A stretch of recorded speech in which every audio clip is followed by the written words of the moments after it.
গঙ্গাধরপুর বালিকা বিদ্যা মন্দির, আর ঠিক তার পাশেই আছে গঙ্গাধরপুর বিদ্যা মন্দির, তার পাশে আছে গঙ্গাধরপুর কুয়েট কলেজ। আচ্ছা, তারপরে কোয়েট কলেজগুলো। আমি যে কারণে এসেছি, একটা তো পরিচয় দরকার। এটা হাওড়া জেলার পাঁচলা গঙ্গাধরপুর পাঁচলা থানার গঙ্গাধরপুর গ্রামে এই চলছে বাবা ধর্মরাজ মন্দির। আর ঝাঁপ হবে আর কিছুক্ষণ পরেই। এই সন্ন্যাসীরা প্রায় তৈরি, বিভিন্ন পূজা অর্চনা চলছে। এখানে ধর্মরাজ আছেন।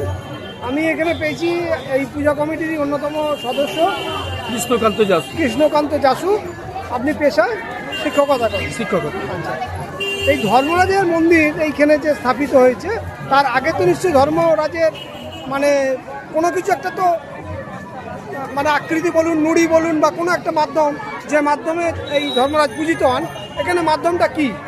এখানে মাধ্যম হলো ধর্মরাজের নিরাকার মূর্তি একটা আছে, যেটা আকার তো আছে, সে পাথরের কি? পাথরের একটা ওই ধরুন একটা কচ্ছপের মতো মূর্তি আছে, কচ্ছপ আকৃতি একটা মূর্তি আছে পাথরের। ওই পাথরের মূর্তিটাকে আমরা পুজো করি বাবা ধর্মরাজ হিসেবে। এবং বাবা ধর্মরাজের এখানে অনেক আশপাশের গ্রাম থেকে অনেকে ধরুন নিঃসন্তান কোনো এলে, কোনো মহিলা বিভিন্ন রোগ নিরাময়ের একটা এখানে নাকি সুরা হয় বলে মানে বিশ্বাস, একটা বিশ্বাস, একটা জাগ্রত দেবতা হিসেবে আশপাশের গ্রাম থেকে। আচ্ছা, এই পুজোটা ধরুন আজকে 11 তারিখ জুন মাসে, জুলাই মাসে 11 তারিখ। বাংলার মাস ধরে এটা কোন সময় হয়? বাংলার অ্যাকচুয়ালি জ্যৈষ্ঠী আষাঢ় শ্রাবণ, এই 3টে মাসের মধ্যে করতে হয়। এবার যার যা সময় হয় সেই রকম করে, মানে আপনাদের কমিটি যে রকম যখন যা সময় পাবে সেটা করা হয়। এই ধর্মরাজের পুজো এইখানে একই দিনে আর কোথায় হয়? কাছে পিঠে এইটা পুজোটা হয়ে গেলেই এরপরে জুজারসা গ্রামে হবে। আচ্ছা, এইটা মানে এটা সূচনা হয়। ওনারাও তাকিয়ে আছেন যে বিশেষ করে বলতে গেলে পাঁচলা অঞ্চলের এই গ্রামেই সূচনা হয়, তারপরে অন্যান্য গ্রামে যায়। কোন গ্রামে হয়? জুজারসা গ্রামে হয়, এরপরেই তারপরে দেউলপুরে হবে, তারপরে খসমরা হবে। খসমরা একটা গ্রাম আছে, ওখানে হবে। এইভাবে পরপর বিভিন্ন গ্রামে। আর কোন একটা বাজার বলছিলেন? কুলডাঙ্গা বাজার। জুজারসা। আচ্ছা, জুজারসা। আচ্ছা, বাঁধের বাজার বলছি। আচ্ছা, এইখানে কি ঝাঁপ হয়?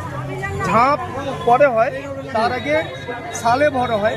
শালটা কি তরবারির উপরে ধরুন কলা গাছেতে তরবারি পুঁতে দিয়ে তার উপরে সন্ন্যাসীদের শুইয়ে এই মন্দির প্রদক্ষিণ করা হয় অনেকবার। আচ্ছা, এই যে এতদঞ্চল যে মন্দির প্রাঙ্গণ আছে, এই প্রাঙ্গণটাকে প্রদক্ষিণ করা হয়। প্রদক্ষিণের পর ওনাকে ওই বাবা ধর্মরাজের পায়ের কাছে ওই স্থানে এসে নামানো হয় এবং ওইখানে আশীর্বাদ নিয়ে উনি তারপরে ওঠেন। ঠিক আছে। আচ্ছা, এরপরে ধরুন এই যে ধর্মরাজের অনুষ্ঠান কতদিন ধরে চলে এখানে? অ্যাকচুয়ালি এই অনুষ্ঠানটা প্রায় 350 বছর ধরে চলছে। না, আমি বলছি কতদিন ধরে এখানে চলছে? এটা 9 দিন পালাগানের পর এই অনুষ্ঠানটা হয়। সেখানে পালাগান বলতে কি? পালাগান মানে বাবা ধর্মরাজের মোট 12 দিন, 9 দিন এমনি গান, 12 দিন। শেষ 3 দিন হচ্ছে ঝাঁপ বা অন্যান্য অনুষ্ঠান হয়। তো পালাগানটা পুরো বাবা ধর্মরাজের মাহাত্ম্য কীর্তনের উপরে পালাগানটা পালা করে করে গাওয়া। আচ্ছা, এবার বলুন, যেটা আমরা দেখতে পাচ্ছি গঙ্গার বাহন মকর, বা আমরা কুমির যেটাকে বলছি, এই কুমিরের এখানে দেখছি একটা পুজো হয়েছে। এর কারণটা কি? কারণ হলো বাবা ধর্মরাজের বাহন হলো কুমির। কুমিরের উপর ভর করেই বাবা ধর্মরাজ অনেক স্থানে অনেক দুস্থের কাছে এগিয়ে গেছেন, অনেক পথভ্রষ্টকে পথ দেখিয়েছেন। তাই কুমির পুজোটা প্রথম করা হয়। কুমির পুজো উদ্বোধন হয়ে গেলেই আমরা অন্যান্য পুজোয় বসে যাই। কুমির পুজো আজকে দেখছেন হয়ে গেছে, এরপরে অন্যান্য পুজো বসে গেছে। এরপরে ওই পুজোতে যদি ফুল করা হয়, বাবা ধর্মরাজ অটোমেটিক্যালি ফুলটা পড়ে যায়, ফেলে দেবেন। সেই ফুলটাকে ঢেলে দেওয়ার পর আমাদের মূল আরো অন্যান্য অনুষ্ঠান শুরু হবে। আচ্ছা, এবার এই মন্দিরে ধর্মরাজ মন্দিরে আর কোন কোন দেবদেবী অনুষ্ঠান করে? মানে প্রতীকী হিসাবে কোনো মূর্তি নেই এখানে, এখানে নুড়ি আছে, কি কি আছে? আবার ধর্মরাজেরই না মেন আছে, এছাড়া অন্যান্য আরো কটা দেখলাম, ওগুলো কি কি আছে? শীতলা মনসা বা ষষ্ঠী এইসব কিছু কি আছে? ষষ্ঠী ঠাকুর আছেন, আচ্ছা, তারপরে শীতলা ঠাকুর আছেন। আচ্ছা, এবার গাজনে সন্ন্যাসী কতজন হয়? গাজনে এবছর সন্ন্যাসী হয়েছে মোট 23 জন। আচ্ছা, একজন মূল সন্ন্যাসী আছেন, মূল সন্ন্যাসী। আর 22 জন সন্ন্যাসী সালে বড় হবে। আচ্ছা, মূল সন্ন্যাসীর এখানে কাজটা কি? হ্যাঁ, মূল সন্ন্যাসীর কাজটা কি? মূল সন্ন্যাসীকে আমি ডেকে নিচ্ছি ওনাকে। মূল সন্ন্যাসীকে, মূল সন্ন্যাসী হচ্ছে অভিজিৎ সেনাপতি। হ্যাঁ, উনি একমাত্র বটিতে ঝাঁপ দেন, তারপরে বাকি যারা সব আছে সালেবর করে, তরালের উপরে সালেবর দিয়ে এই মন্দির প্রাঙ্গণ ধরে। এই যে মূল সন্ন্যাসী এসে গেছেন। ইনি হচ্ছে মূল সন্ন্যাসী? না না, এনে আচ্ছা, কে? অভিজিৎ সেনাপতি। অভিজিৎ বাবু কই? অভিজিৎ বাবু এখানে অভিজিৎ বাবু এখানে 12 দিন ধরে হয় গান, তার সাথে কুমির পুজো, ঢেকিতে ধান ভাঙানা, দীর্ঘ বংশ পরস্পর হয়ে আসছে কয়েকটি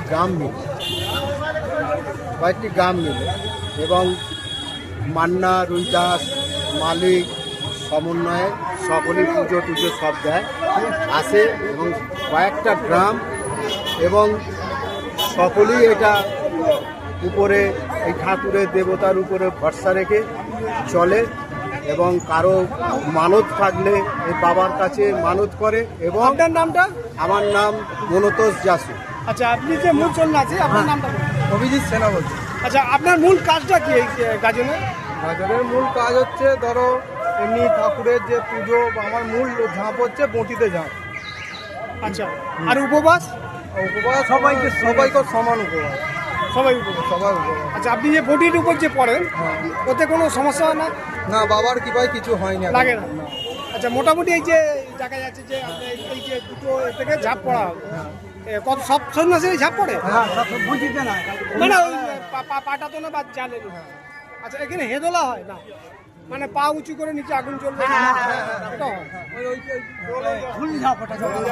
ওটা কি ঝাঁপ বলে? ঝুল ঝাঁপ। ঝুল ঝাঁপ। আচ্ছা, ওটা ঝাঁপ হলো কোথাও? তো মাথা নিচে রয়ে গেল।